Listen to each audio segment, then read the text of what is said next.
మీది ఎంత madam rank ఎంత? 450 అండి.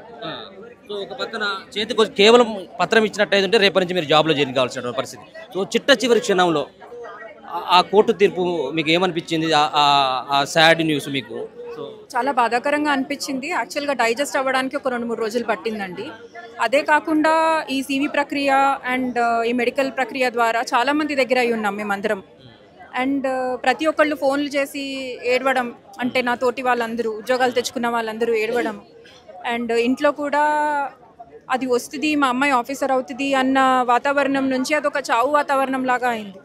సో చాలా బాధాకరమైన విషయం.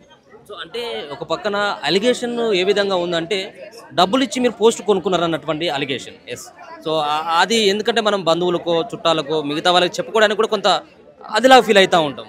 సో రేపు మీరు ప్రజలకు సేవ చేసేటువంటి ఒక వృత్తిలోకి వెళ్ళిపోతూ ఉన్నటువంటి వాళ్ళకు ఇది ఒక చాలా తీరినటువంటి మచ్చగా మిగిలిపోతూ ఉంటుంది కదా. అవును.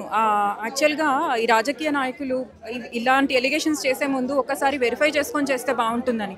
ఇప్పుడు మీరు ఇంతమందిని చూసారు, ఎంతమందికి ఆ తాహత ఉందని మీకు అనిపించింది చెప్పండి? మీరు కళ్ళతో చూసారు కదా. అందులో చాలామంది నాకు తెలిసి 300-400 మంది దిగువ మధ్యతరగతి వాళ్ళే ఉన్నారు.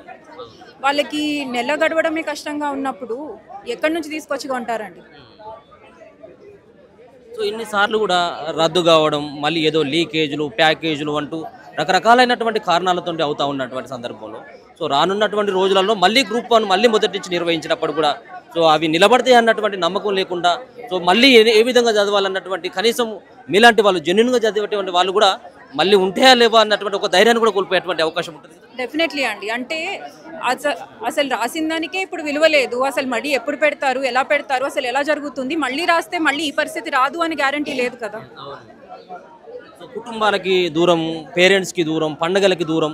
సో కేవలం ఒక లక్ష్యంతో చదివినటువంటి వ్యక్తులు మొత్తం 563కి 563 మంది వాళ్ళు అందరూ కూడా తప్పు చేసిన అన్నటువంటి విధానం అయితే అందరిపైన మనం నిందలు చేసినటువంటి అవసరం లేదు. సో జెన్యున్గా చదివినటువంటి వాళ్ళు కూడా ఉన్నారు.